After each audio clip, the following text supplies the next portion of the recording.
প্রিয় দর্শক, আমরা বগুড়ার শেরপুর থেকে কয়েকজন সংবাদকর্মী সারা রাত জার্নি করে এসেছি বাংলাদেশের সর্ব উত্তরের স্থান তেঁতুলিয়া উপজেলার কাঞ্চনজঙ্ঘা নামক স্থানে। এখানে আমরা এসেছি আমরা পাহাড় দেখব বলে, কিন্তু আমাদের কপাল মনে হচ্ছে সুপ্রসন্ন, কারণ আমরা এসে ক্যামেরায় ধরা পড়বে কিনা আমি জানি না, কাঞ্চনজঙ্ঘা পাহাড় দেখতে পাচ্ছি।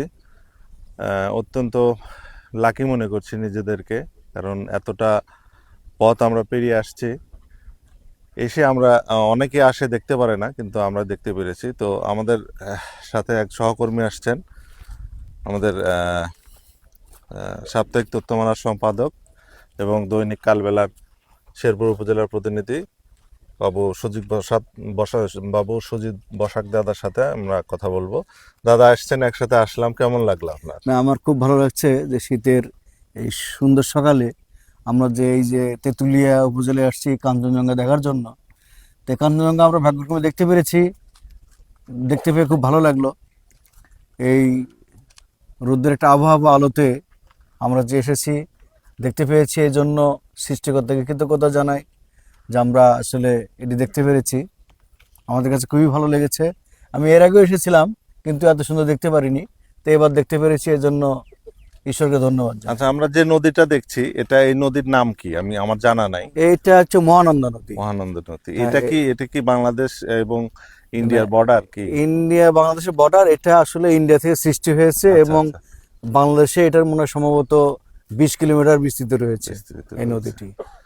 আচ্ছা, খুব ভালো লাগলো, তো আপনাকে হ্যাঁ, অসংখ্য ধন্যবাদ। ধন্যবাদ। প্রিয় দর্শক, আমরা এখন কথা বলবো শেরপুর উপজেলা প্রেস ক্লাবের সভাপতি আমাদের সাথে এসেছেন, এবং দৈনিক স্বদেশ প্রতিদিনের বগুড়া জেলা প্রতিনিধি বাবু দীপক কুমার সরকারের সাথে আমরা তার সাথে কথা বলবো। দাদা, আমরা একসাথে আসলাম, আপনার কেমন লাগছে? ধন্যবাদ ফরাদ হোসেন, ইফতেখার আলম ফরাদকে। আমরা একসাথে আসছি বগুড়া শেরপুর থেকে। আমরা পঞ্চগড় জেলার তেঁতুলিয়া উপজেলায় একটি ডাক বাংলো রয়েছে। ডাক বাংলোর পাশে মহানন্দা নদীর পাশে দাঁড়িয়ে আছি। আমরা কিছুক্ষণ আগে উপভোগ করলাম কাঞ্চনজঙ্ঘার সেই দৃশ্য। মনোমুগ্ধকর দৃশ্যটি এত পরিমাণ ভালো লেগেছে যে জীবনে একটি এই কাঞ্চনজঙ্ঘার দৃশ্যটি দেখার খুব শখ ছিল, সেটি পূর্ণ হয়েছে। আশা করি খুব ভালোই লাগবে আমাদের এই জার্নিটা, আমাদের এই মানে ভ্রমণটা। আমি শুনেছি যে অনেকে একাধিকবার 2-4 বার এসেও কাঞ্চনজঙ্ঘা দেখতে পারেনি। সেক্ষেত্রে আপনি প্রথমবার এসে আপনি দেখতে পাচ্ছেন, আংশিক দেখতে পেরেছেন। তো সেক্ষেত্রে এই বিষয়ে আপনার কি মন্তব্য আছে? এই বিষয়ে আমার একটা ছোট্ট অনুভূতি যে আমি প্রথমবার এসেছি। আমি সৃষ্টিকর্তার কাছে আমি প্রার্থনা করছি যে